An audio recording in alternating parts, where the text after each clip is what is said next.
Okay, ladies and gentlemen, if you could take your seats quickly, please.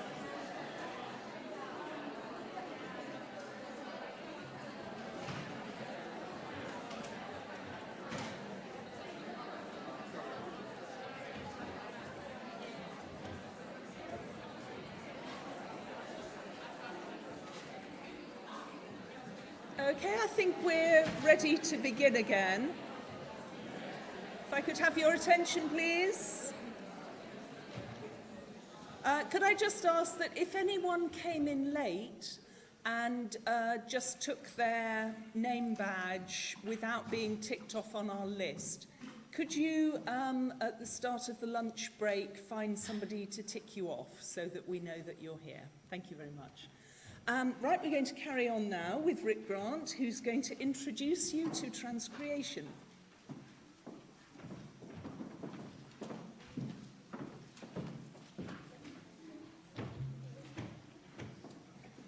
This way now. Thank you.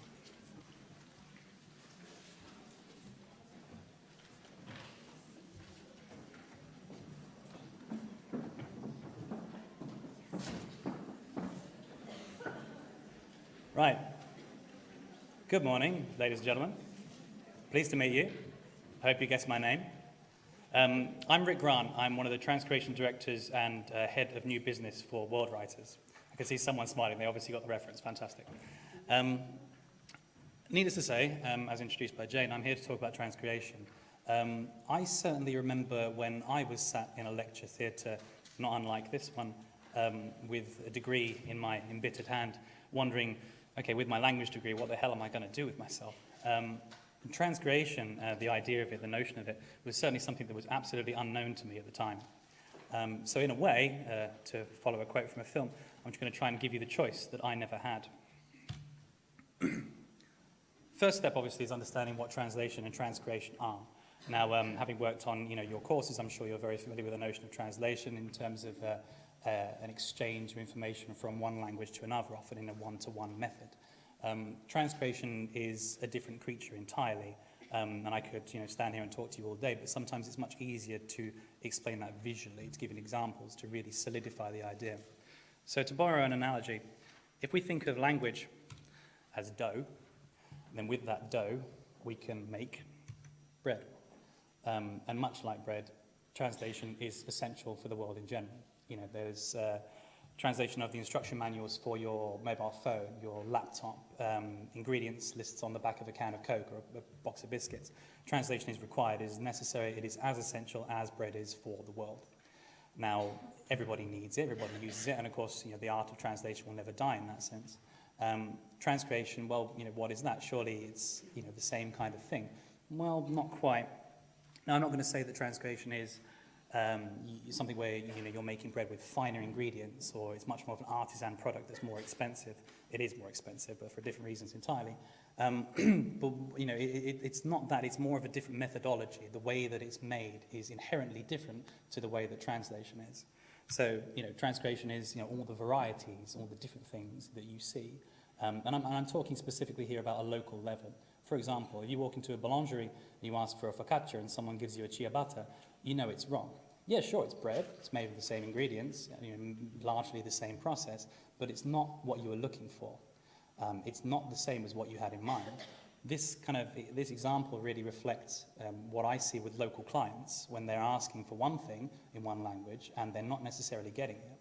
And if you look at this in a translation sense, you could argue that, okay, well, it says exactly what it's supposed to say. This translation is accurate. But when we delve into the realm of transcreation, it's the realm of subjectivity. Everything is questionable. If you think of all these products on the right-hand side, I'm sure many of which you're familiar with from the various cultures in which you hail, they all are unique. They have something about them, a certain je ne sais quoi. They have personality. And personality is something that is massively important to really understanding and executing transcreation. Personality makes an impact. Why is personality important? Why am I talking about personality? A lot of what we do, specifically our company and anyone who looks at transcreation, is enabling brands to speak to their local audiences in the right way. So the tonality is maintained, the sentiment is maintained. The key thing there is the personality. Every brand has a personality, whether you realize it or not. If I put an example in front of you, these 4 brands, chances are you have an idea that pops to mind of what these brands look like, what these brands mean, what their ethos is. If I was to personify these as people, what would they look like? Maybe they look a little bit like this. Thankfully, nobody's dressed like this in the room, because that would have been really embarrassing. Now, I'm sure some of you will have differences. They'll look at that and you'll think, oh, well, that's not quite in line with what I have in my head, but I'd be willing to bet that it's not far off. So one of the first things for transcreation is to really understand the personality of the brands, understand who they are, what they're about, what they're not, and what they're not trying to communicate. You need to understand that before you can do anything with regards to transcreation, because if you misinterpret the brand, your translation, your language adaptation is going to fall flat on its face. So this is the key thing here about understanding personality. And you'll see as I walk through the examples why this is increasingly important. So personality, as a company, we have a personality, of course, and we are quite well known across the world. If any of our clients talk to us, they're usually going to ask us the same 5 questions, the who, what, when, where, and why. Who are we? Well, my company, World Writers, we're one of the world's leading transcreation agencies. What exactly do? We give brands a voice, irrespective of where they're coming from, where they're going, where they're trying to go, and where they think they're trying to go. We've been doing this since 1989, so we've got quite a lot of experience in managing transcreation for some of the world's largest brands. We're based here in glorious London, over in Clerkenwell, but we also have some hubs internationally as well, as you would imagine, with a company who looks after language. These are all interesting factoids, I'm sure, but the most important thing is why. Why do we exist? It's very simple, because we get it. If you look at our website, it has that title underneath the logo. We understand what it means to transcreate something. When a company comes to us and says, here is my brand campaign, here is my multimedia execution for TV, print, digital, and I want this to work in 30 languages, and I want it to work flawlessly. I want people to look at the advert and laugh at the right point. I want them to smile at the right point. I want them to remember it 20 years later. This is where transcreation comes in. So where does an organisation like us fit in the world of language and the world of production? I'll give you a very simplified view of the world. With any media campaign in the advertising world, you're going to have the big idea, usually made by the creative agency. Sometimes the client will have in-house creatives who work on that. Either way, they're going to develop the big idea. That idea is going to underpin the entire campaign, and that could be rolled out across any media type. Now, they'll develop that campaign and they'll say, hey, right, we need to transcreate this. We know that we've got 30 markets who are going to need this advertising, and we need it to work, because obviously if you're marketing a product, you want to sell it. If you don't sell the product, your marketing has failed. So they decide, we need to transcreate it. So that's when a firm like us would come in, and we provide the transcreation. Once that language content is assembled, that will then go to the next stage in production, whether that is recording the voiceover, whether that's putting the subtitles to picture, setting up an InDesign file for a brochure or for an out-of-home ad, getting that production handled. And then, of course, once you've achieved that, you've effectively taken the big idea through the medium of language and transitioned that into media fulfillment across the variety of channels that are required. And that's a very, anybody who works in advertising would look at this and say, put their hand up and start asking me questions. This is a very simplified view of the advertising world. But just so you can get a general sense of where we fit, where we sit with regards to production. I said before about personality and identity. And obviously, as a company with our own identity, much in the same way that any client or any brand has their identity as well. Another step into understanding transcreation is knowing why certain things won't work in a certain way. So to give you an example, here are 2 ads. So on the left-hand side, English, ever reliable and damn tasty, just like me. Bang on. Now, I'm sure you'll agree there is an inherent Englishness in that ad. It works, and for anybody sat here, in the UK who is English, they're going to understand, what it's referring to, with or without Rick Mail. But if we transmit that somewhere else, if we put that in Spain, we put that in Russia, we put that in Ukraine, chances are they're not going to get it. Even if you transcreate it, the chances are it's not going to communicate very well. Why? Because the core concept doesn't resonate in the way that it should, because it's utilizing an inherently English personality and traits to sell something. If the target market does not understand that, then of course it's not going to work. Same with the ad on the right-hand side. La nouvelle smooth. Now, if like me, you only speak un petit peu of French, you're not necessarily going to, appreciate how that works. I mean, in an English-speaking world, especially in the UK at least, in America, the use of a little bit of French is seen as exotic. There's a little je ne sais quoi there and something a bit special. So people look at that and they think, oh, how chic, how European. But conversely, if we take that, and of course any French speaker will tell me if I'm wrong, that just says the new smooth. So if we translate smooth en français, and then we have the whole line, la nouvelle, whatever the word is smooth is, it's not going to work because it just says the new smooth. Suddenly it's lost any sense of exoticism, mysticism, or any chicness or cosmopolitan kind of feel whatsoever. So again, as a piece of advertising, it will not work. So these two examples, you could try to transcreate them, but I can tell you for nothing that you're not going to be able to do it because the core concept is not aimed at the right, is not generated within the right way. Go ahead, take the call, I'll wait. So, we'll take an example of something that we're going to attempt to transcreate here. Now you can start getting excited. Hopefully, you know this brand. I'm sure some of you are wearing our products right now, hopefully. Just do it. You've seen this a million times, and I'm sure many of you will know that this isn't something that is localized if you look at Nike's website. I wonder why. Let's have a look. Now, when we're preparing any transcreation, one of the first things we need to understand, like I said earlier on, is the background. To know what this personality is. Who is this brand? Let's say that you're from Ulaanbaatar in Mongolia and you're not necessarily familiar with sporting brands. How are you, as a translator or a copywriter, going to understand a brand that someone in France or Germany will understand inherently, without even looking at any reference to it? Oh, Nike, yeah, I know what I need to do. If you're in a market that doesn't understand that, you've no idea. And of course, that's not your fault as a translator or a copywriter. It's merely something that you're not privy to. So how do we go about informing our copywriters so that we can achieve transcreation the right way? We use something called a brief. The first step is to understand the brand. Understand the brand, who the brand is, their history, where they've come from, where they're going, all sort of background information about the campaign and so on and so forth. Now, this you can find out from looking on Wikipedia on any brand in the world, I would wager. But what about just do it? What about the tagline? Let's imagine that we're going to transcreate that tagline into Italian. I'm sure there's some Italian speakers in the room. So there's things that we know about the brand. We know the tone of voice for this particular brand. What would we say it is?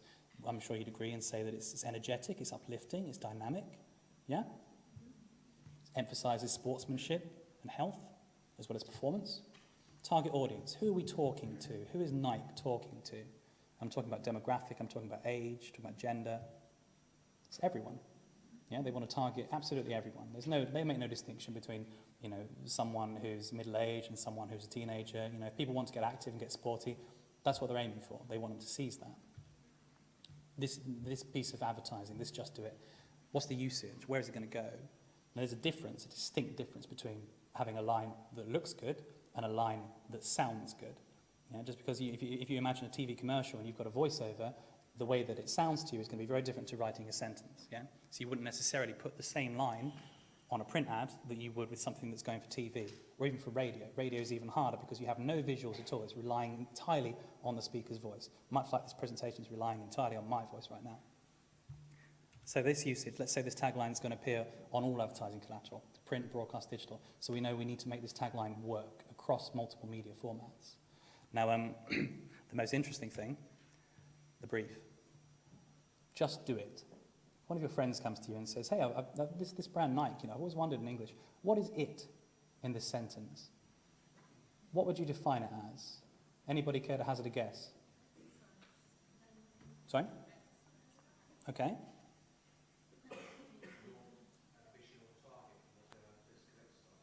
Yeah, any others? Yes.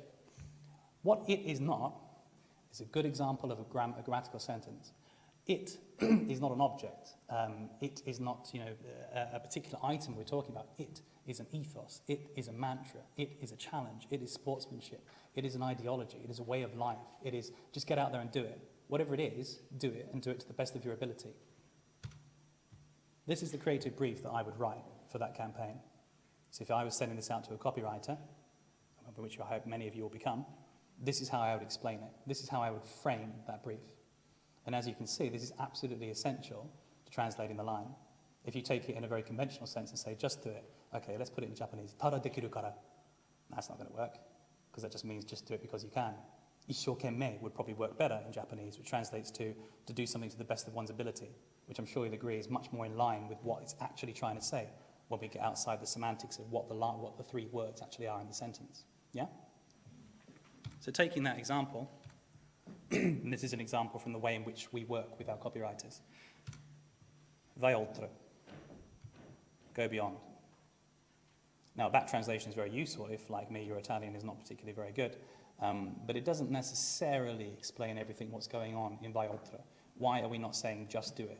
The English approver would ask you. Now, for better or for worse, English is the global language these days. You'd be surprised at how many companies, despite having Italian heritage, French heritage, originate their copy in English. So that English copy it then has to work in all the various languages. And let's say that the approver of Nike Europe, let's say he's a very talented man who speaks 3 languages, but let's imagine Italian's not one of them. How is he going to make a decision on whether this is the right copy to put on 20,000 pieces of collateral that's going to be printed at a cost of £50,000? How is he going to make that decision? Just on that back translation? No. This is why we have something called a rationale. This is the Rosetta Stone for transcreation. This is the means by which we sell the advertising lines which we create, or which our copywriter creates.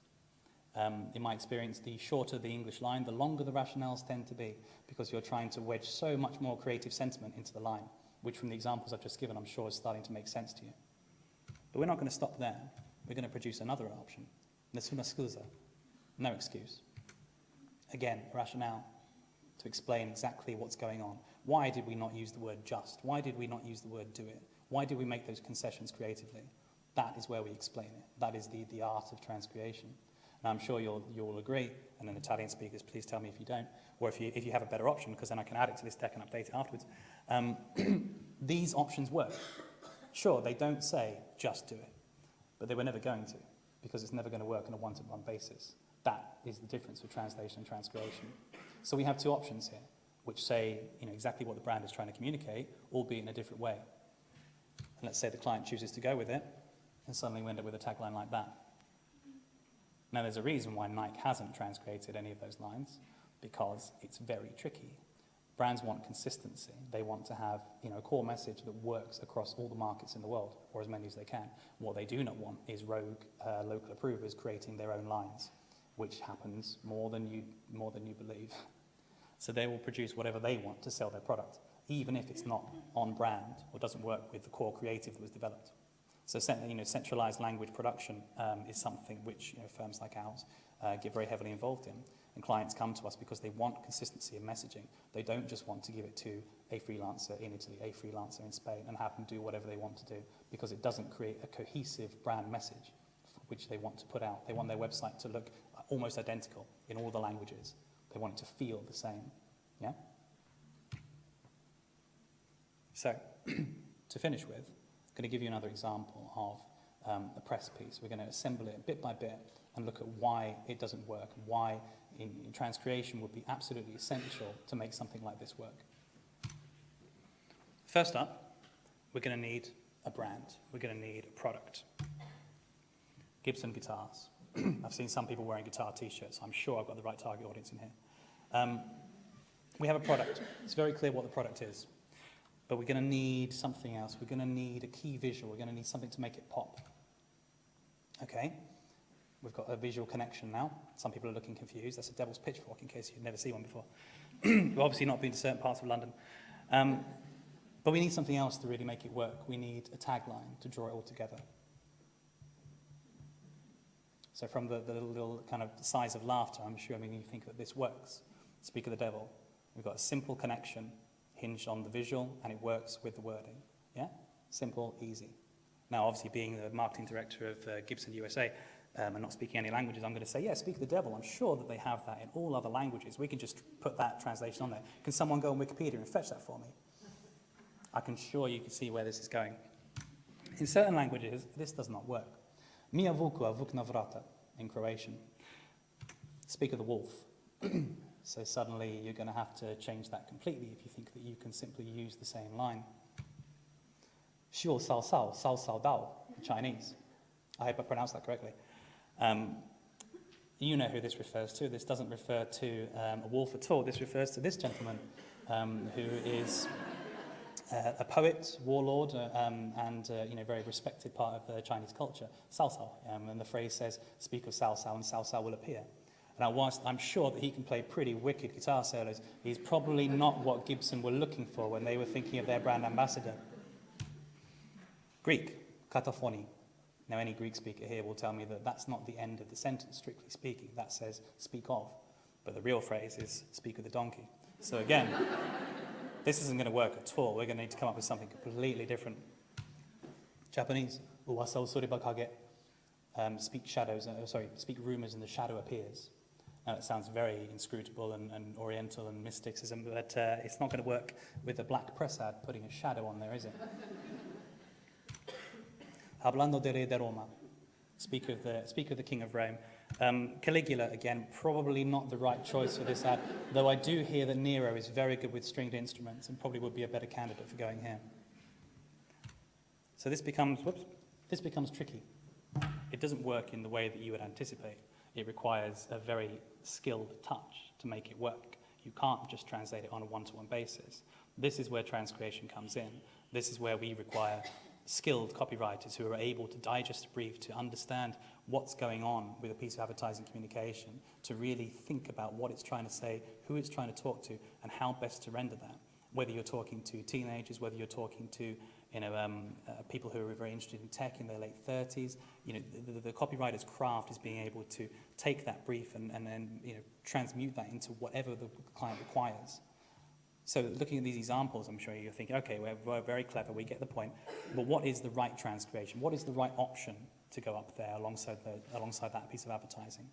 It's very simple. It's up to you. For if any of you choose to become copywriters, this is where you will apply your craft. This is where your transcreation will sit, supported by your back translation, supported by the rationales, the creative reasoning that you've applied when you've been sat there developing the piece and spending hours writing it. That is what transcreation is. Thank you.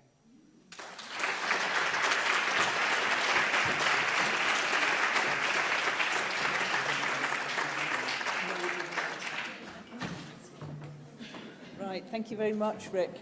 Now all your creative juices are flowing, I will pass you on back to Joanna to give you ideas about how to start.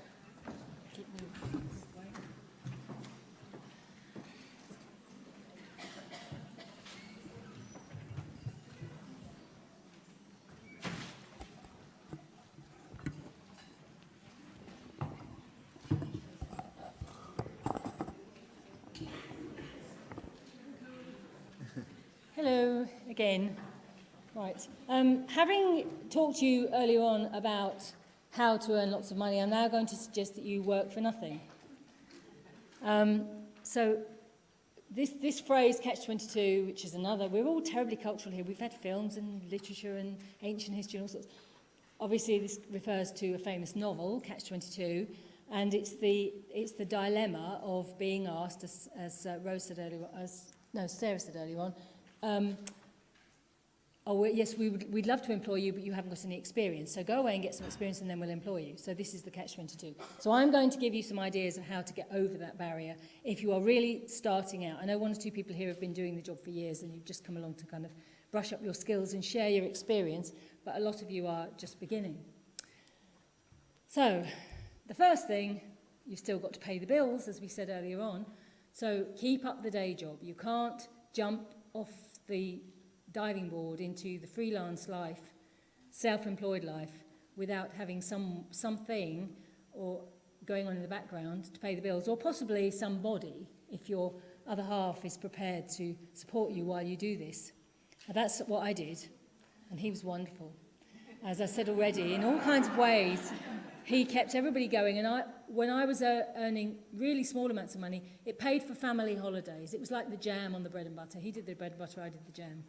But nowadays it's the other way around because he's kind of gone part-time and he's about to retire, so I'm still going. So it's the other way around now. So it's a chancy way to make a living, and so you may need to keep up the day job for quite a while. And there will come a point, the break point, when you suddenly realise, actually, I haven't got time to go and stack shelves in Aldi's because I'm too busy earning all this money from translating. So actually, maybe I could give up the day job. So I'm going to talk to you about this as a way of getting started. So whilst you're earning your bread and butter, you need to be looking for experience. And there is something called pro bono, working for the public good. And it's a very, very well-recognised, well-respected way for professionals to offer their services for nothing and to do it on behalf of someone else, on behalf of people who haven't got the money to pay for the professional service while they might need it. It's very, very well established in the legal profession. And it's also, as you can see by the little picture, it's good for you. So it's a two-way thing. It's good for society in general, but it's very good for you. And I'm going to show you how you can make it work for you as well in professional terms. Oops.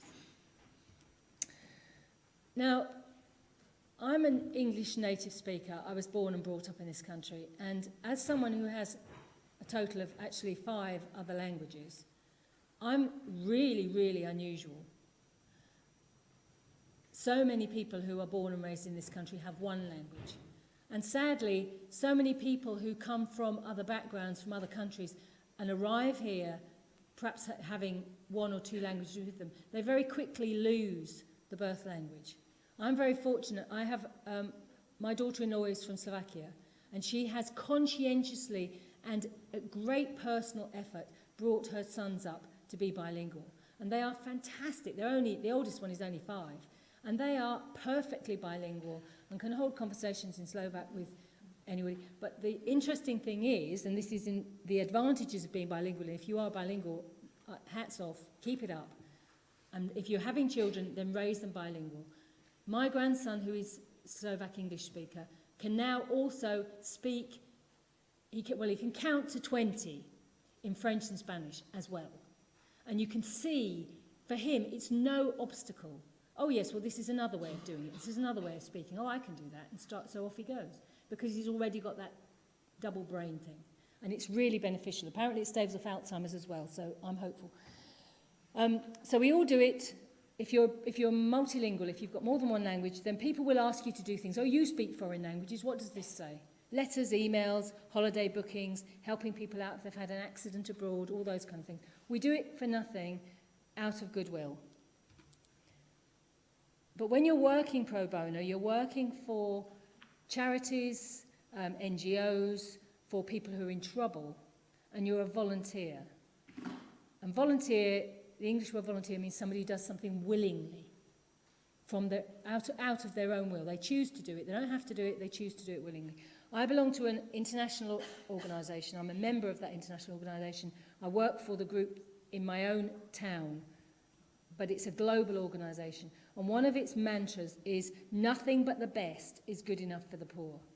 When people are in dire need, like the people who are trying to cross the Mediterranean at the moment in boats and dying on the way, when they're in dire need, they've left everything behind, they've got nothing, don't take away their sense of dignity, don't take away their self-esteem. Give them the best that you can do for them, because they are worth it, as the tagline goes. So volunteers are professionals. We give our professional expertise for free, just as if we were being paid for it.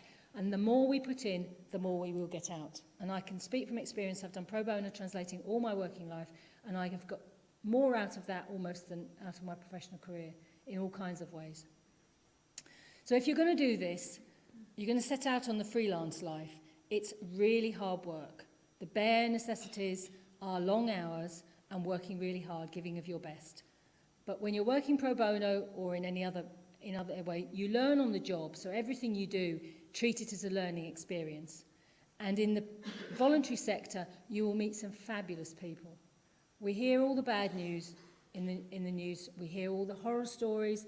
But when you start looking around you and seeing the good that people do, and how really generous and good and kind-hearted most of us are, and I'm talking to a room full of generous, kind-hearted people, we really are. You know, none of us set out to be horrible first thing in the morning. I mean, you might feel like it's some first thing in the morning, but you don't, generally speaking. And you really meet some lovely people. Not only your colleagues, the people you're working with, but also the recipients. There are and people who have been through hell and back, they are wonderful people. They are people with dignity and courage. I have met some courageous people in my life, people I'm in awe of. And they're not people with pots of money and fancy cars or anything like that. They're people with absolutely nothing, but they are the most courageous, lovely people I have had the privilege to work for. A bit of my experience with this organisation I work for, there's a project between Canada and the Dominican Republic where students in Canada, school children in Canada, they provide educational resources for children in the Dominican Republic. So they're twinned with a school in the Dominican Republic, and they pack up, every now and again, they'll pack up a box of pencils and colouring things and paper and all the kinds of things that children in rich countries take for granted in their everyday school life, but they don't in countries which don't have those resources. And they send them out, but there's a two-way process because they can talk to the school they're twinned with, they Skype them, they email them, they send them examples of each other's work and so on. So it's a very, very beneficial process on both sides. And the children in Canada learn a great deal for it about what it's like for kids in other countries. And similarly, this organisation I work for has a lot to do with the Syrian refugees who are going into Lebanon, where French is one of the main languages of communication internationally. And I do a great deal of work, and I'm in touch with individuals on the ground in Syria and in the Lebanon who are living in that situation, the terrible situation they have at the moment. So from the inside, I have some knowledge of it, and I really value that. I think it's a tremendous asset for me, because when you hear about it on the news, it's what's happening over there, but I know the names of some of the people who are going through that, and I know their stories. I mean, a bit like Rose was saying about, translating somebody's personal correspondence.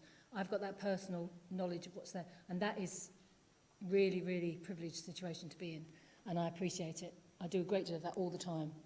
Every week I'm doing something like that. So that's fantastic. I love it. Where to find this kind of work? Obviously, word of mouth. We've already heard about one of the most important things when you're starting out is to tell everybody what you're doing. Don't keep it to yourself that you want to be a freelance professional translator or interpreter. Tell everybody. Anyone you meet, talk to them about it. Get boring about it. Because one of those people will say, oh, actually, now, where did I hear that? Oh, yeah, I'll send you the email. I'll send you the link. I saw something about that. Also, get yourself out there on social media, LinkedIn, all those kind of things. I'm sure you all do that already. But tell people what you're hoping to do. Directly contact aid organisations and NGOs. They've all got websites, and most of them, the big ones, have got a volunteer tab. You can look at that. You can see what kinds of things they're looking for, what languages they want, what areas of expertise, and you can get yourself onto databases. And then where are you? Where do you live? What's in your immediate vicinity? In this country and lots of other countries, we have twin town organisations, and all of those local groups are always delighted to find someone who will come forward and say, oh, well, if you're inviting a group from Germany or Denmark or whoever it is to come and visit your... that's my language. I'm happy to help with some interpreting. They'll welcome you with open arms. Same sort of thing with sports clubs, uniformed organisations. Look at your own abilities. What am I interested in? Am I a musician? Do I play a sport? What does my club do? Has my club got, is touring abroad at the moment? My choir is going to visit another country. Offer your services, because you're giving something really helpful, you're doing something really helpful, but you can then take the golden nugget from that, and I'll tell you what that is in a minute.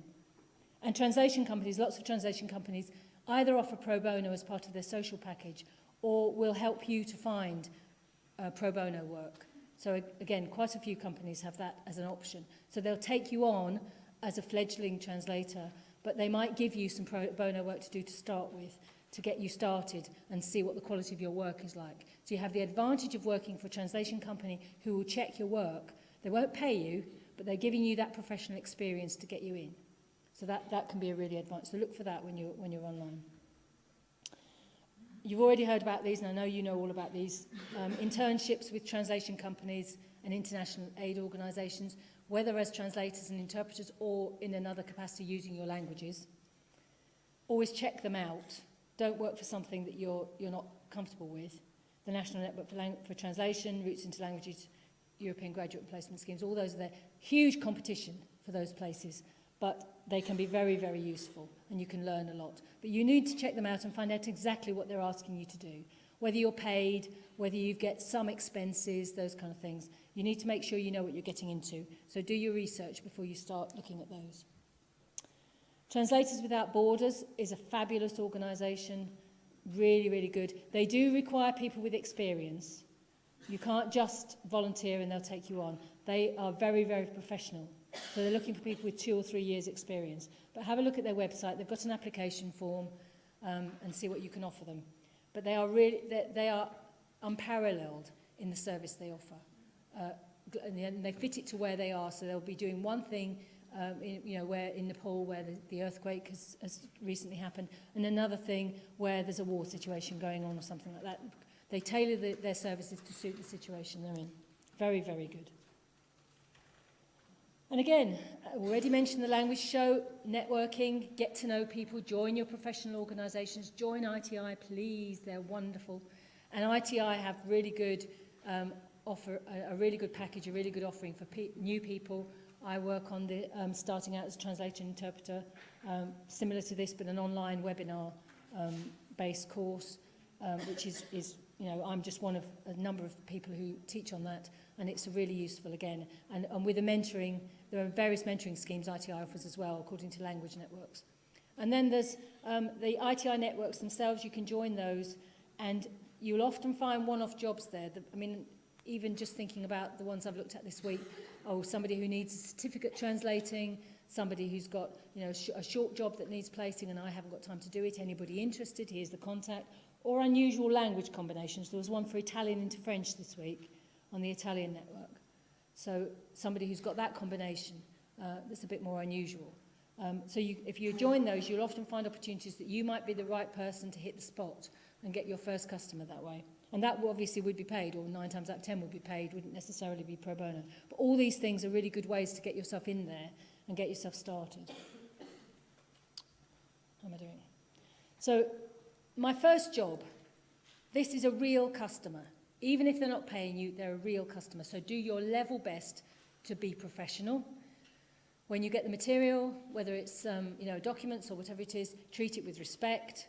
It's confidential. It's not your material, it belongs to somebody else, and do the best job you can on behalf of the people you're working for and for yourself. As a translator, you produce the document in the format or style that the customer wants. Check it and check it and check it again. Make sure you haven't made any mistakes. It's really beautifully done, beautifully presented. Get a second pair of eyes to read it through if you can. Another native speaker, not necessarily with the source language, but with the native language, get somebody who knows what they're doing to check it through for any obvious glaring errors. Deliver on time. Like I said, don't give your customer a problem.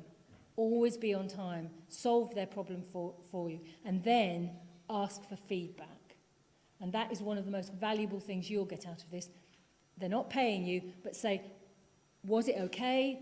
What did it look? Produce a basic list of questions. Say, could you just answer these questions for me?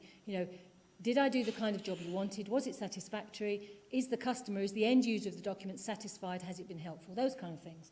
Get that feedback because you can build on that. And if they say, well, actually, what we really wanted was X, Y, Z, next time you can put it right and you can do something better. Same with interpreting. Be on time, be smart, be well prepared for your assignment. Ask for help. Don't hesitate to ask for help in this situation. If you're working for nothing, that's what they'll give you. Go the extra mile if you can. If they wanted you for an hour and they need you for 2, then stay if you can. But say so if you can't beforehand. Say when you have to leave. And then again, ask for feedback. Was it good? And afterwards, you review what you did. You go through it all again. The subject area, the type of document and assignment, how did it work? What went wrong, but what worked?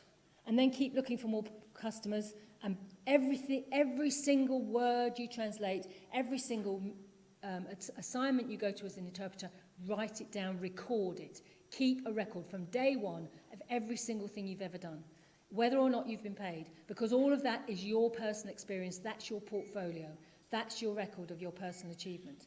And therefore, when it comes to applying for membership of professional organisations, for instance, ITI asks for proven evidence of experience. And whether or not you've been paid, it's still experience, and as long as you can prove it, then it counts towards your membership of ITI in the future. There are pitfalls. So those are two possible. If you're working for charities, you can check out on various websites. Intelligentgiving.com is like American-based, so it's more global. Charities Commission in this country. You might find, you might be asked to do something free for an organisation, and when you look them up, you're actually not keen on them. You're not keen on their politics or the kinds of things that the way that places their money goes. But you can check it out and be sure if you don't know them in advance. So make sure you know what you're getting into. And then the benefits, it gives you experience, of course. It gives you experience in applying for jobs and presenting yourself. You've got something to offer.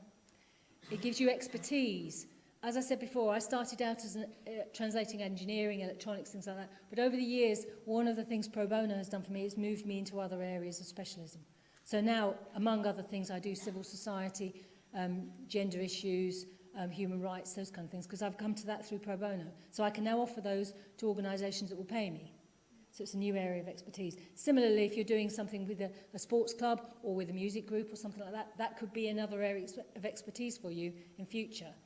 You know, sports-related things, music, anything like that. So new areas of specialisation with people who are willing to support you because you're doing something for them for free, and they're willing to give you the extra help that you might need with it. It's very rewarding, as I said. You get a tremendous amount of sense of, you know, I've given something back, and it's a sense of achievement for yourself. You learn a lot, and it also gives you references. Because again, that's one of the really valuable things. You've done a job for someone for nothing, they're pleased with it, and you say, can I use your name as a reference? So when you're asked for a reference, you've got one. And if it's a decent size, well-known charity, for instance, then it's really valuable. It's well worth having. And that can be your key into paid work. So maximise your investment. You've put something into this, act as if you're being paid, treat your customer as if they're a business customer, always record it, record everything you've done for it, word count, subject, deadlines, make sure you know what you're doing. Keep your glossaries. If you've learnt new vocabulary, keep that new vocabulary because it will something to build on for another job in that area. Meet your deadline, do your research, ask for feedback and get your reference. That's your gold star at the end of the day, is your feedback and your reference. Invaluable, especially when you're starting out. So there's a little task for you to get started. If you haven't had any work as a translator or not much, make a list of all your potential contacts, local people, you know, friends and family. You know, if your second cousin once removed works for a government organisation, he's a possible contact, somebody you can go to and say, does your organisation ever need translators? That's what happened to me. I started out working for a government organisation that a neighbour of ours worked for. And he said, oh, they've got a translation department up the corridor from me. I'll give you the name of the person who runs it. And that was it. I took off then. That was my first really proper, really big job. Talk about what you do. Tell everybody. Decide on what your interests are in your geographical area. Tailor your CV for every customer. So you're applying to a new customer, pick out, oh, I did that job for that one, that's their area. I'll use that as my heading, my main subject, the thing I've done. Investigate your markets, look things up, and then join any networks and professional groups. We are a wonderful profession. We build bridges. We put people in touch with each other who they could never talk to without us. We enable communication, and we are peacemakers because we are one of the invisible threads in peacemaking around the world. Because if you can't talk to somebody, you don't understand them, you'll never get on with them. And we help people get on and understand each other. You are starting out on the best job in the world. And I really hope that you all make a go of it. And I really congratulate you on your abilities and having chose it. Thank you very much.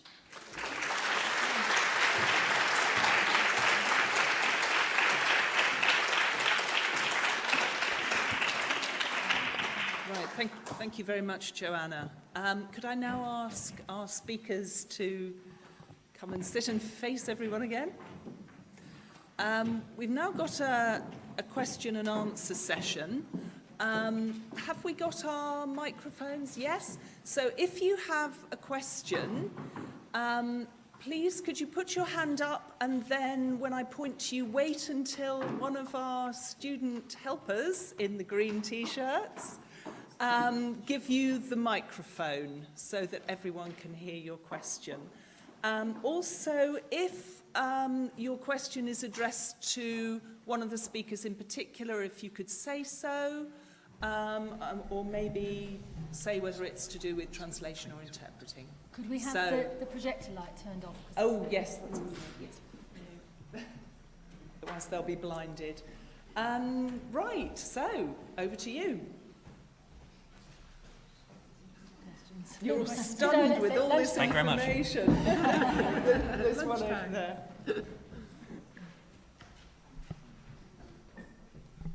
Good morning. Thank you, all four of you, for your speeches this morning. This one's particularly directed to Rick. I was just wondering, in transcreation, or if you're part of an ad campaign, but both or multiple languages are actually going to be on the cup, on the ad, how does that affect the process? I mean, in terms of aligning it, you mean? Yeah, like I'm thinking of McDonald's, I'm loving it. For a while, all I of the see. languages Yeah. are on the cup at the same Yeah, time. gotcha. It certainly exacerbates things. It's far more involved than, if, for instance, I mean, the McDonald's example is a particularly complicated one because you've got at least 15 to 20 languages, I think, on one cup. But the process would be the same whether you had 3 or whether you had 30. What you would look for, we have a creative team within World Writers, so they help look at the collateral when it comes back. So let's say, for example, that I've got 6 languages. I've got French, Italian, German, Spanish, Japanese, and simplified Chinese, and they all need to have an alignment on a tagline. So once that's briefed up to the copywriters, of course, they produce their transcreations with back translations and rationales. But when that comes back, we actually screen everything. So we're looking at all these things side by side with the reasoning, with all the rationale, to decide whether they're actually on brand. Because if you have 6, which are 5 which are nice and short, and then 1, probably the German or the Russian, which is 20 words, it's not going to work. It's not going to look good. So this is where we kind of like step in and have like a dedicated QC process. Because otherwise, you're exactly right. You could go out to, if you go out to 20 different translators, you will get 20 bits of copy which are not necessarily going to be unified. So that kind of unification is part of what we do. And again, it's part of why we present a centralized model for language adaptation for our clients. Does that answer your question? Thank you. Right at the top there. Thank you. Deniz Aker, I'm freelance translator from English into Turkish. I have 2 questions to 2 of the panelists. First to Sarah. We need to have a client base, but I believe having a client base that is made up of direct clients would be much more lucrative for most of us. Is there a magical way to approach direct clients? First, I need to know that. The second question would be to Joanna. Pro bono work, it's great, but I wonder if it can be used as a marketing strategy to get our names heard. Yeah, that's an easy question to answer. Yes, anything like that, because it's all experience. So as I said before, you can use... If so, how can we do that? How can we include that kind of a marketing strategy in our translation business plan? Well, I think I should let Sarah answer hers first, but I think you could, it's all part of your personal experience. So if you say, you need to be a bit careful approaching customers you want money from to say, well, I will work for free. But the experience you gain is well worth adding to your freelance profile or your web page or so on. You can have it on your web page, you can include links, you can use it as samples of work as long as the material's anonymised or not confidential. So all those kind of things, it can be built in to the process. And Sarah? Yeah, and the direct clients question, yes, direct clients are better. They tend to work better with you. They tend to deal with you personally better. They tend to pay better because the translation rates, people will pay an agency and they will come to you and pay you the same as they would pay the agency, but of course there's no agency to take the agency cut, and agencies have to make a living, they do all their own marketing, they have a reason. Yeah. So yes, it's better. How you find those, it depends on your personal situation, on your personal contacts and your personal specialist knowledge. So you need to make yourself a specialist in the area you want to find your clients in. You don't go to translation events on that, you go to client events on the topic that you're interested in. You don't go up and say, I'm a translator, give me a job. You go up and you say, oh, I've heard your company's developing into this market. You show that you're a specialist. And then, incidentally, you mention that you're a translator later on, by which time they're very keen on you and they they know that you're interested in their business. You have to really go about marketing yourself and knowing your area. And it's no good going looking for clients when you don't know anything about what they're doing. So it's hard graft. But it's worth considering that the cost that you will pay to go to these events is tax deductible. You can enter it into your accounts. And you have to take your strategy from where you are.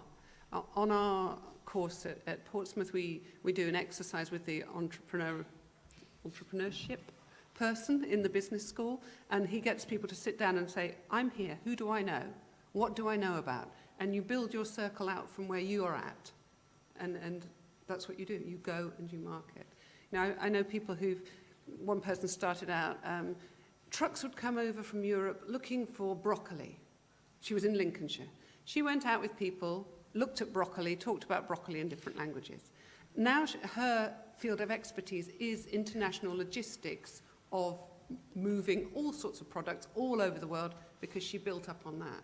So it's finding the oddest thing, but it's a start and building out from it. So I hope that helps.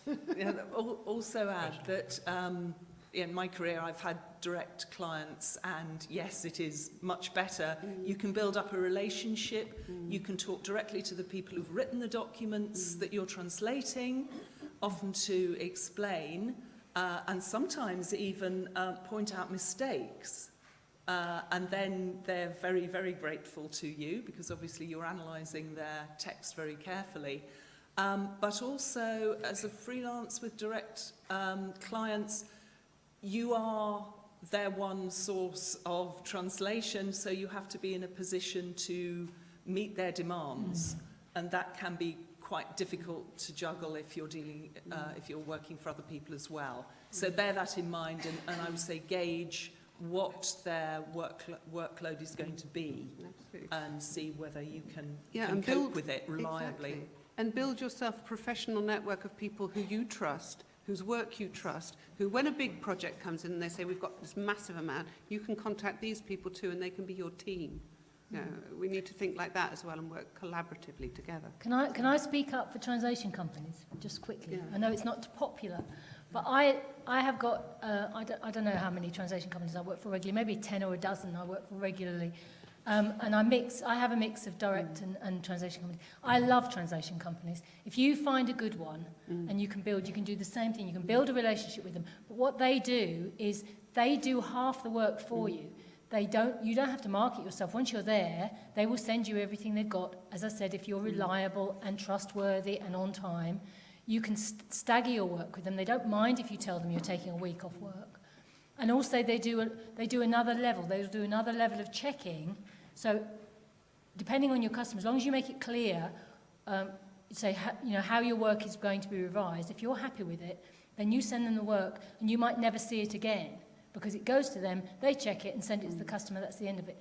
If you're working for direct clients, you really have to find someone who you can work with who will check your work, because we should have our work read at least once through with a second pair of eyes. So you have to pay somebody to do that. And maybe you have to do it for somebody else as a sort of mutual thing. But so that is a component to take into account with this extra money you're earning for direct clients, the cost of your own marketing and the cost of your checking and revising. So that it is, as Sarah said, it's a balance. And it can be good to have a mix of the two. So I speak up for translation companies. Thank you very much. Okay, this one over, Phoebe, behind you. Hi, thank you very much for everything you've done so far with the presentations.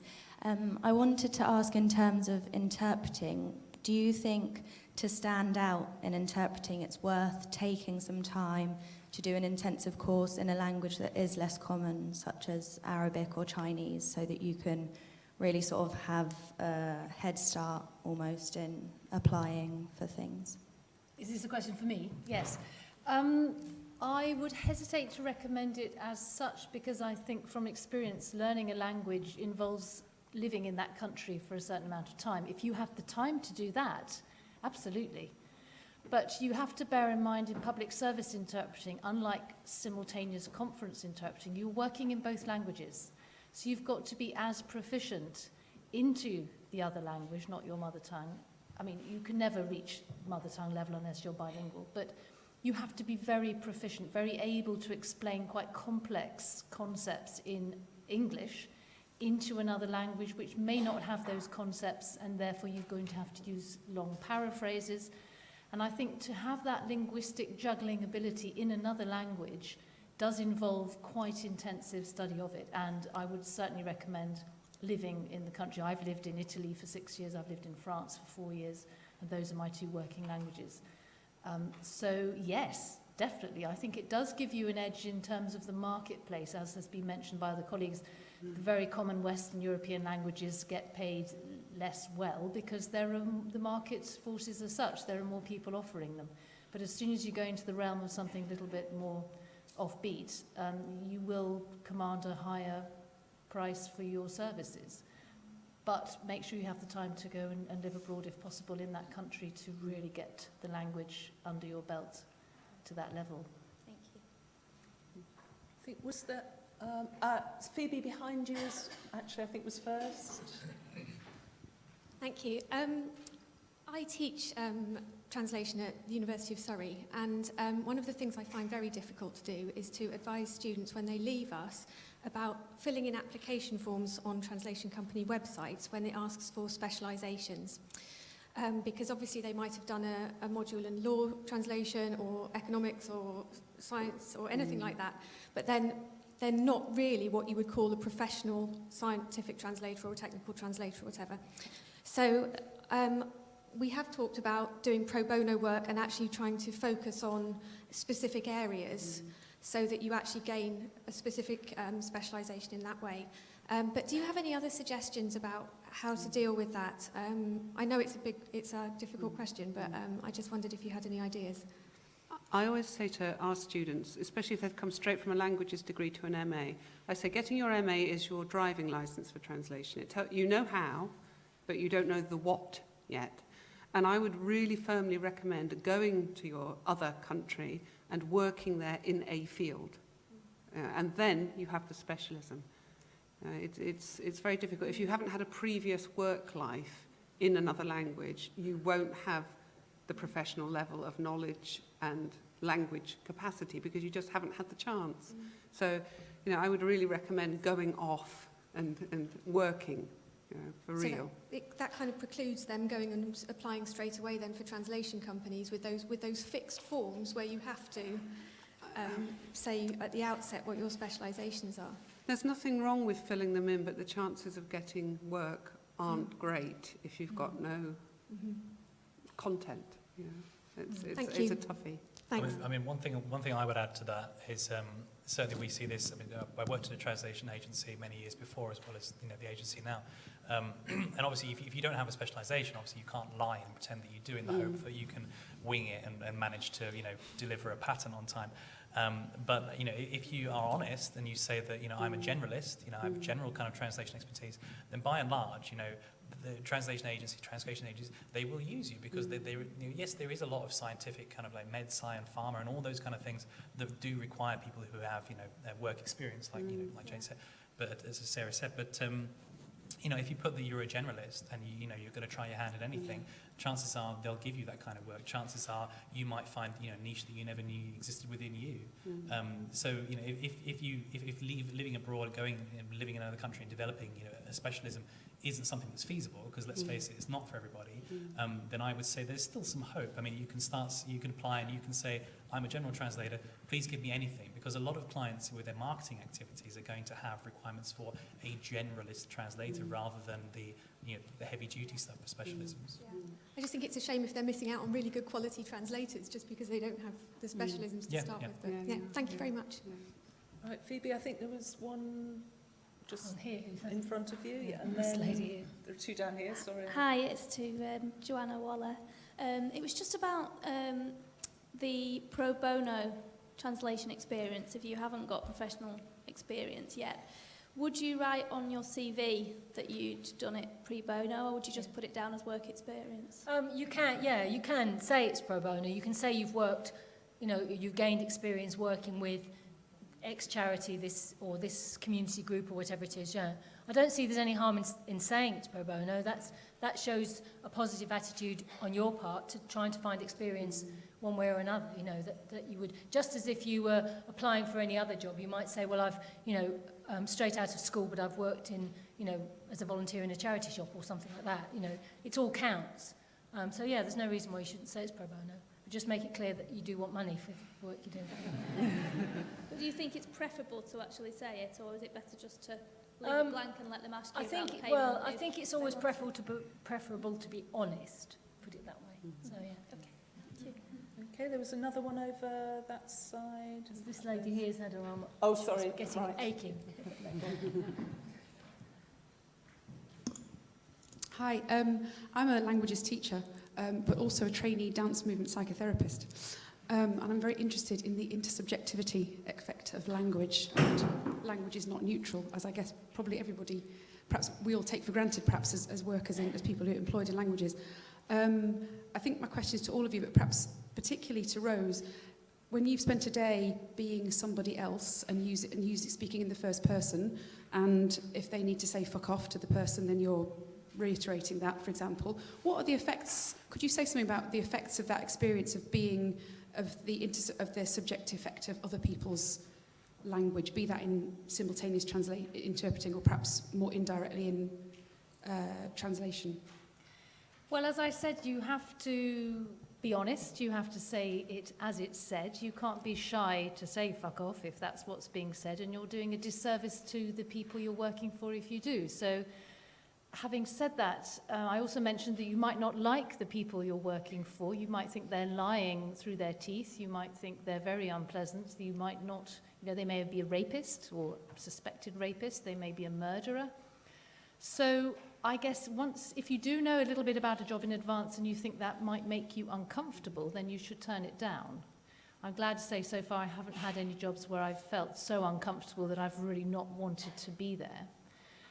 But you sort of dissociate yourself. It's not you at the end of the day, it's the person. And all you're doing is being their voice piece, if you will. You are speaking with a voice for them, but it's not you.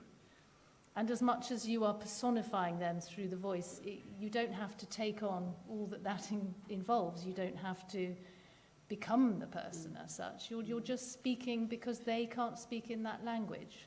So it can be very tiring. And you have to scrape the bottom of your linguistic barrel to find different ways of saying things. You might sort of run out. Sometimes we have 3 ways of saying things in English and you've only got 2 in your other languages. And so you're struggling to find a way of putting things in another language. But does that sort of answer what you're saying? Yes? No? Should we take that as a yes, then? I'm not sure. I'll come back to you if I need to. I don't speak to you personally, if perhaps later. I would say that there's a kind of like importance in kind of finding a degree of neutrality within oneself. You know, the ability to judge situations dispassionately and kind of disconnect yourselves in a way with content that you might find a bit more, you know, tricky or something that you would not personally choose to adapt if you were not doing it yourself. And that kind of, you know, neutrality will help you in all the fields that you work within. You will be required to translate things that are not your bag, and it may go, you know, to extremes of that as well, like was mentioned. Yeah, and in translation it tends to be less of an issue because it's only when you're doing something literary or something very personal where there's an author whose voice needs to be heard that you need to sort of put yourself in their position. You know, most of the stuff I do, I know the genre, I know what the readership will expect, and I make the message clear so that the readership will receive it at the right sort of professional tone and level. And so the author voice isn't so important. But if you're doing literature or poetry, then the author voice can be, you've got to be a lot more involved in, you know, getting to know and express the feeling. And translation is always a sort of shadowy thing. You can only put across some of the meaning, so you have to prioritize. And you know, it's immensely variable. Okay, I think there was one. Oh, there's hands everywhere now. One, yes, right next to you, and then we'll come over to here. Thank you. I'm currently a postgrad doing MA in translation studies and about to start my career. So I really focus on the internship thing, and I noticed that I want to raise a question to Sarah. And you have said about the project management trap. Could you please go further detail? And also my second question goes to Rick. I noticed that this creation industry is pretty much like a combination between localization and advertising. Is that right? And Okay. Shall we deal with them one at a time, Yeah. I think? First of all with Sarah. The project management thing is we've had students who've gone on internships and they've been, the job as a project manager, yes, you know about the translation world, but you don't get translation experience necessarily. You will learn an awful lot about how the contracts work, how the systems work, how the procedures work, how the quality control is put in. You'll learn an awful lot, but you won't necessarily get translation experience. And we've had some students come back from internships and they said, well, I didn't get to do any translating. So you've got to be aware of what you can possibly get out of a situation and what you won't. And it'll depend on so many variables that you can't predict what you'll get from the position. But you know, some people have gone into teaching and then said, well, I didn't get what I wanted out of it. Or you know, it's just be aware of what you're likely to get. And if you want to do translation, then make sure that you get to translation, really. Right, thank you very much. Okay, and Rick, if you... So transcreation and the application of it are kind of directly or indirectly linked to the legacy of advertising.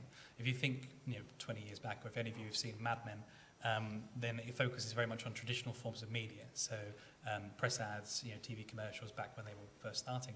And that's where the transcreation world kind of emerged from in a way. But now things have changed because companies and brands are realizing that it's not only their traditional media formats which are destined for transcreation, which are very important, need to have a message translated in the right way, but also their secondary kind of advertising, so their websites, their UI, everything that builds, if you think of Apple, for example, everything that they do is typified by the personality they bring to the table. So by logical extension, any language work that is required would therefore benefit, generally speaking, from transcreation. Sure, I'm not going to recommend transcreating Apple's terms and conditions on iTunes because no one's going to read them, right? But it's the right time and the right place. And the world of localization, and I'm talking about software localization, website localization, and the world of transcreation do merge. If I could draw a Venn diagram, then there would be a significant overlap between the two. But ultimately, it depends on the client. It depends on what material they have and whether they believe it's necessary to do one workflow over the other. If you spend a lot of time talking with people in procurement, as I have, then they, over the past 20 years, have driven down, further and further the cost of translation. And it's only now when, if you get very, very cheap translation, then obviously quality is not necessarily a guarantee. So now they're coming full circle and realizing that they may require a more high quality output, whether that's a translator or whether that's a copywriter, that's neither here nor there. But they're starting to realize that. So the bigger brands in the world are starting to utilize transcreation as a much more valid option for anything that's related to their marketing activities.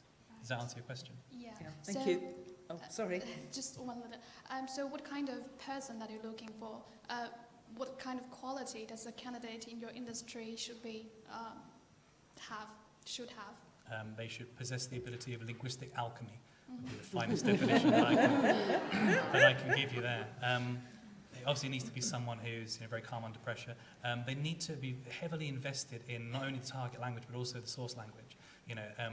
If we talk about advertising in general, for the examples that I showed you, it's idiom rich. For better or for worse, English is the global language, and until something significant happens, I doubt that's going to change. So your marketing agencies in the UK and the US, because let's face it, that's where the vast majority of them are, they're going to develop very UK-centric and American-centric campaigns with a lot of idiom and nuances which work within their market because they don't think globally. They don't have the depth and breadth of experience that everybody in this room does.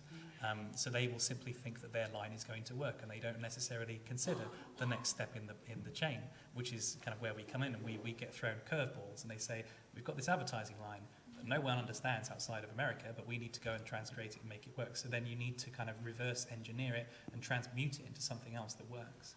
So that's the key kind of thing, I suppose, is kind of flexibility, linguistic flexibility, as well as a deep-seated understanding of culture and nuance to be able to interpret that idiom and make it work.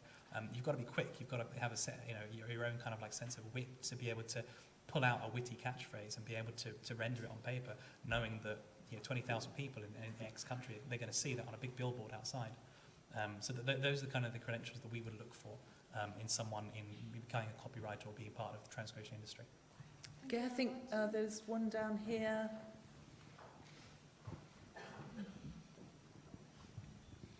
Thank you. I'm a career changer. I'm bilingual, but I have and I hold 2 degrees, neither of which I hold a BD and an MA, neither of which in languages. So, were I to pursue this career choice, I would be committed to undertaking further qualification, clearly. But for a number of reasons, the MA, for example, doesn't seem to be the path for me. In which case, from my research so far, I understand that the dip trans would possibly be the way in for me from the perspective of professional qualifications. I guess I'm keen to understand whether or not, in your respective perspectives, either qualification is as highly regarded by the industry, or whether there is a preference. Thank you. Okay. In my experience, people want something to prove that you're at a professional level, and they're not worried if it's a dip trans or an MA. They want to know that you have applied yourself, you have studied, and you have a professional outlook and attitude. If you happen to have worked for 20 years in the automotive industry and you already know all about it, you don't need anything, because what you present is the proof of the pudding. They know that you're really, really good. So it's whatever is most suitable to you. Yeah, really. Yeah. Joanna, do you have anything to add? No, not really. I'd agree. I mean, when I was starting out, there was no such thing really as an MA in translating anyway. So I came in with a degree, an ordinary BA in languages, and built up from there. And I think it's your professional approach to it and what you can give. But it's by all means, if you do the dip trans is practical. MA perhaps is a bit broader, but that's fine. And there's an immense variety. I mean, I've been associated with 3 different MA courses, and each one has strengths and weaknesses. So if you were going to commit, I would recommend reading in detail what you get on each course, because they vary immensely. So, Okay, thank you. There and there, I think that will have to be it for this session. Oh, sorry, the lady over there, you did put your hand up earlier as well. So if we try and 3 brief questions. Okay, this one is for Rick. I have the questions. For Rick, to be a trans creator, is there any other requirement like a degree in marketing or any other else to be hired as it?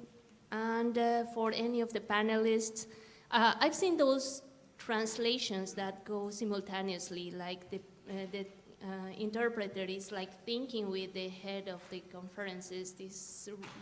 Is that something to be with someone really skilled, or it is something that you can learn to do?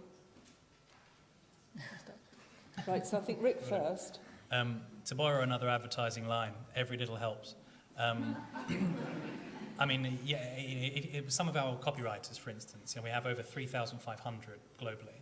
And they come from all different walks of life. Some have been translators for 20 years, some have specialised in proofreading, some specialise in legal, med-sci, pharma, automotive, absolutely anything you can imagine, children's toys, for example.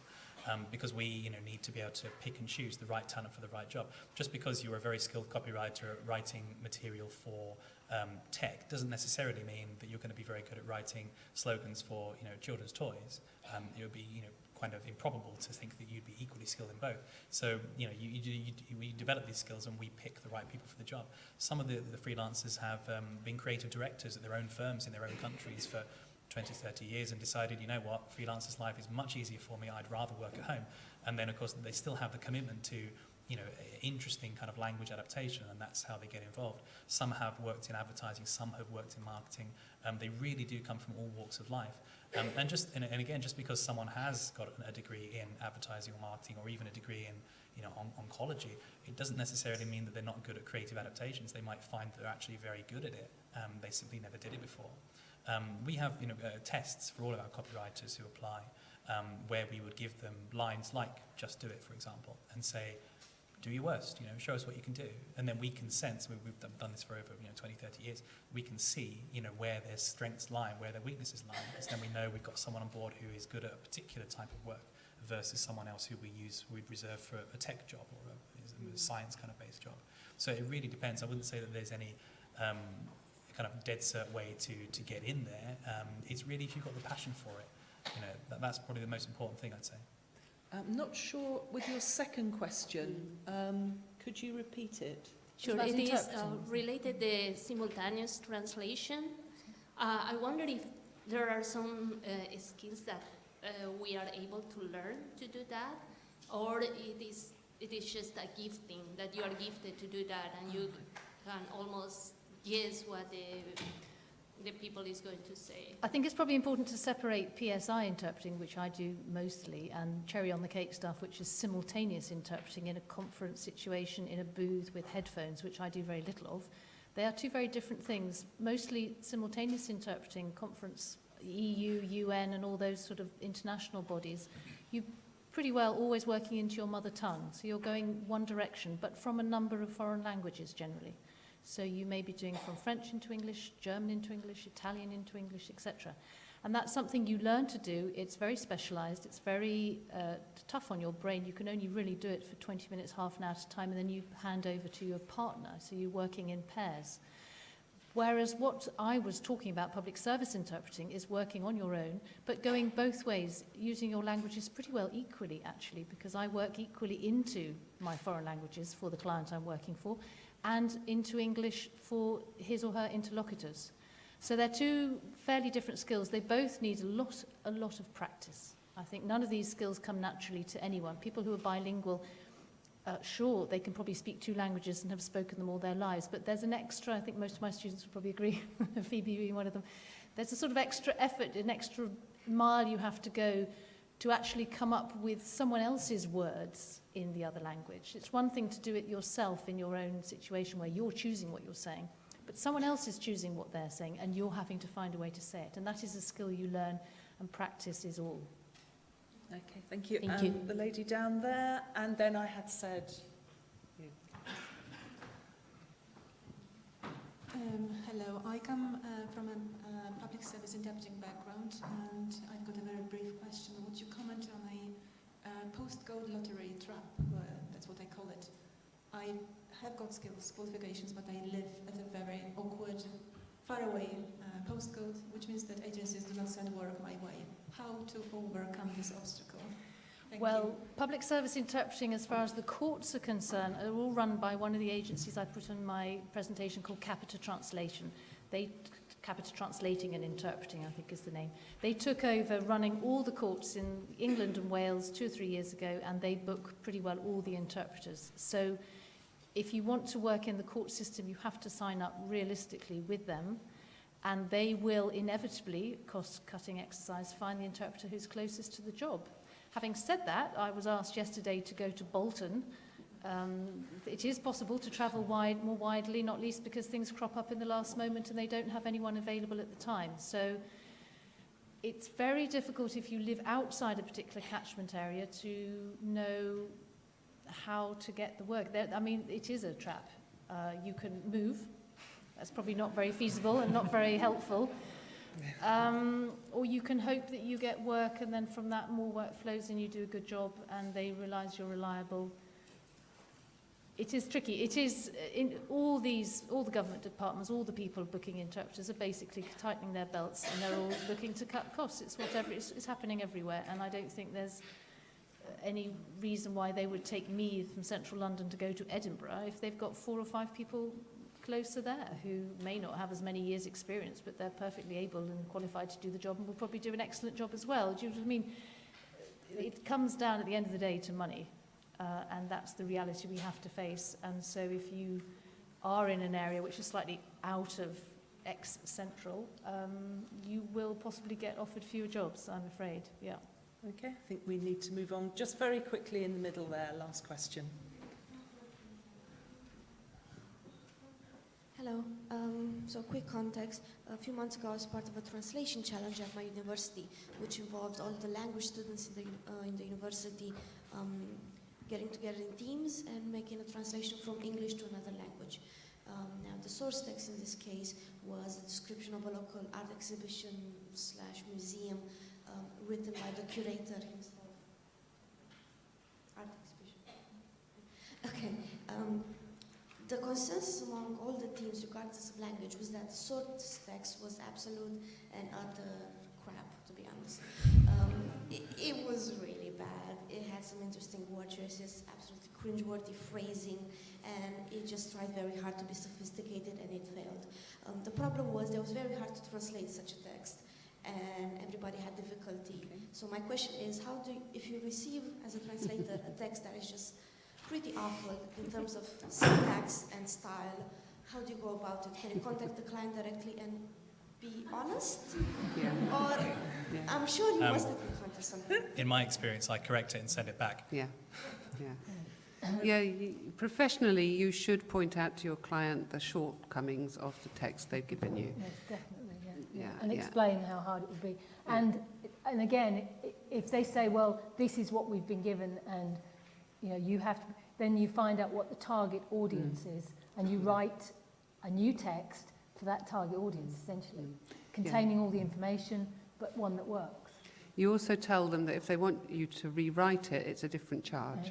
Yes. Exactly. Yeah, you could get more work on the back of it, right? I mean, chances are when they, it's certainly happened to me many times. We have one of our major clients, a fast-moving consumer goods client, based in Geneva.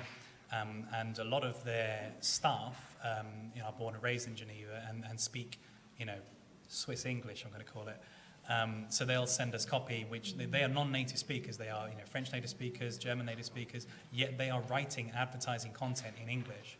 Obviously, they're not native, so there are differences. There are areas where we look at it and think, well, you can't say that. In every instance, when we've sent it back and told them, well, actually, this should be this should be that, these are our recommendations, here is a track change document, every time they've accepted it. So I would say as long as you're polite and you're courteous, by and large, the client will, trust the fact that you are a professional linguist. They'll respect you more for it, as long as you, point it out in the right way. And then you'll end up with a source document that you can actually work with. Yeah. And always be polite, always.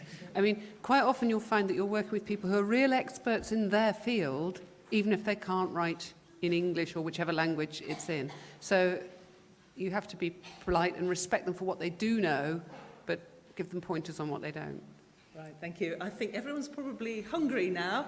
But first of all, before you go, I'd like to thank all our speakers.